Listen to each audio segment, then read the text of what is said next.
Welcome back into the National Rundown. This is episode 4. As always, I'm your host, Brady Locke, joined alongside Geono Alosio.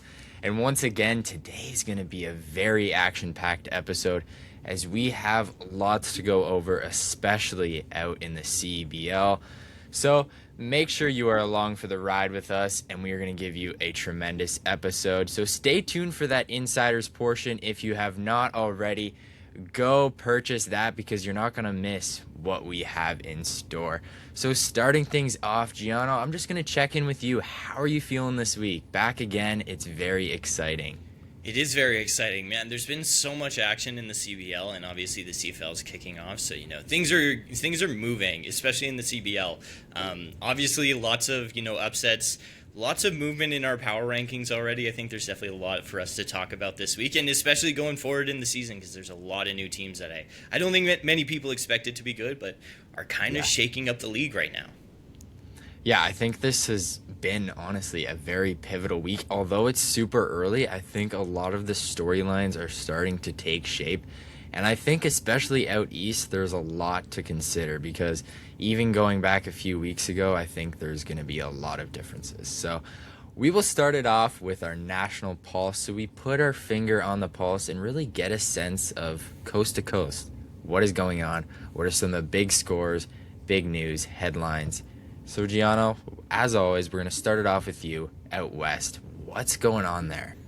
For sure. There's been a lot of movement, obviously, first and foremost with the CFL preseason game. The Stamps beat the Riders 20-15, and obviously, there's not very much action or meaning to these preseason games, but obviously still notable. Not too many people played there for the regulars, but still interesting to see. Obviously, the season is going to begin in Calgary, obviously, with this preseason game, and then end with the Grey Cup in November. A little bit of a cool storyline there. But then flipping over to the CBL, there was quite a lot of shocking things over the weekend. Obviously, Calgary's off to a little bit of a not-so-great start, and we're going to get into that on the insider part. But also Winnipeg, they're 2-0, and they're currently playing right now, as we're recording is, with the potential to be 3-0, maybe when the time we hop off camera and see these things. But also some pretty big action with the Bandits and the Stingers. Stingers come out on top, and their defense is looking pretty good. So if you want to hear all that stuff, we're going to get into that a little bit later.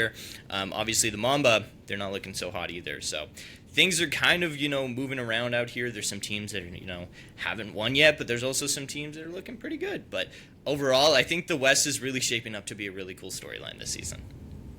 Yeah, I think the West is super intriguing, and I think there's going to be a lot of teams that we never expected to be at the top, might find their way there. But again, we're going to swing it on over because I think the most interesting storylines are coming out of the East so far. There's a lot that I personally didn't expect. But one thing we did expect, and one thing that I think you definitely expected, is those Brampton Honey Badgers, starting off super hot.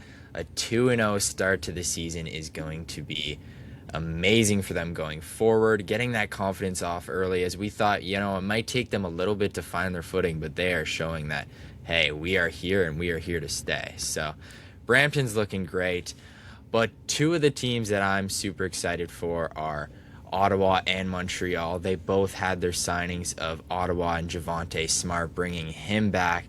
That is proving to be huge as they are off to a 2-1 start this week. And then the Montreal Lions, although they did lose their first game, they have Javon Freeman-Liberty, who dropped 31 points. And, if they can find their footing, Montreal can be scary. And that is certainly something I was not predicting whatsoever. But I do want to talk a little bit about Niagara as well. They had their first game. Khalil Maud didn't play. They did lose. But, they are the defending champs. And for them, it's not about how they have played so far. I think it's going to be more so about seeing what's around them and seeing the competition that they're going to have to face to try to, get into that playoff run and really go for their three-peat. But otherwise, there's a lot going on in Central Canada, more than just CBL.